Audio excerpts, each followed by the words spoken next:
So this is part two in a quick unboxing and setup for the Uniden Home Patrol. Got the unit out here. Again, it's smaller than I had even hoped. There's a little lock button in the back here to unlock the battery compartment so we can get it powered on. Let's see if we can do that. Happily, Uniden includes 2300 milliamp NIMH batteries that you should give a full charge to. The SMA antenna, a DC adapter, an AC adapter not shown here.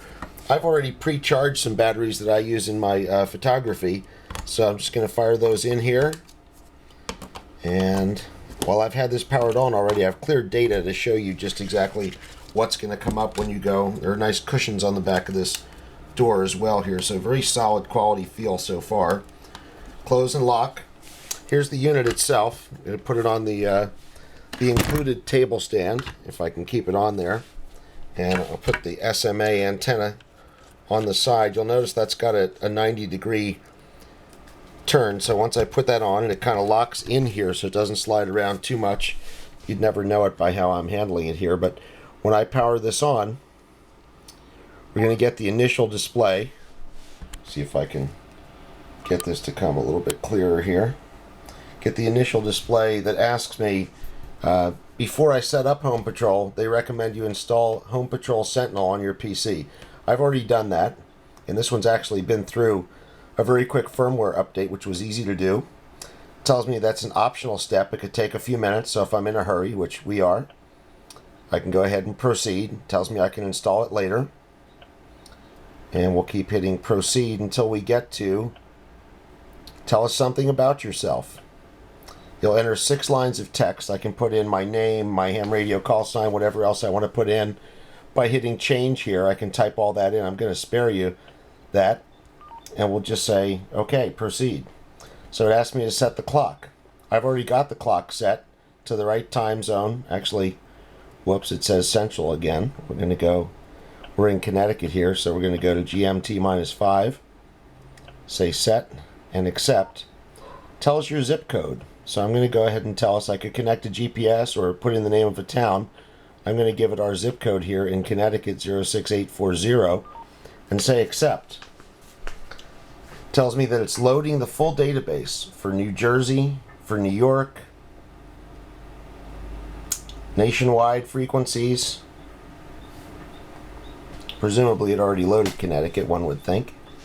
I think I have it set for a 30-mile radius, so it's going to tell me that it's selecting channels from the full database. There are 200 channels selected, and it's going to start out with my local county. So we're now that easily scanning Fairfield County, Connecticut State Police, Greenwich.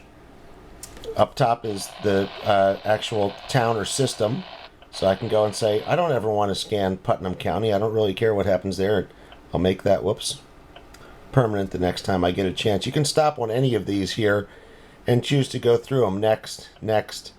If I go previous, I can go back to Putnam County and turn it off, or businesses, etc. So we'll go ahead and let that continue. I've got here a menu, of course, of the types of things I'd like to listen to. So I can select the types of services. I want to listen to EMS, EMS TAC, EMS Talk. We might as well add federal in there. Fire dispatch, fire TAC, fire talk, law dispatch, law TAC, law talk around, and multi-dispatch system. So when I say okay, it's going to go and redo this sort again.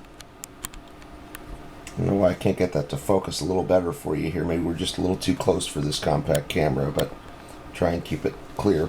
So now we're back to scanning Fairfield County, Connecticut State Police. Pretty interesting on Connecticut State Police, which is a complicated system. When I go look at State Police and get info, it's going to tell me I'm monitoring a Motorola radio system. It'll give me some information and tips on monitoring that system. Whoops, let me go back again. Connecticut State Police, but I can also click on sites.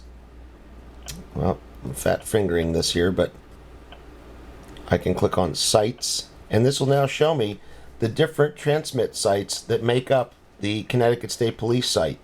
We're listening to Troop G. That's already been selected for us, but I can go and get information about a given one of those sites. It'll tell me its latitude and longitude, the band plan it's using. It'll actually tell me the frequencies at that site.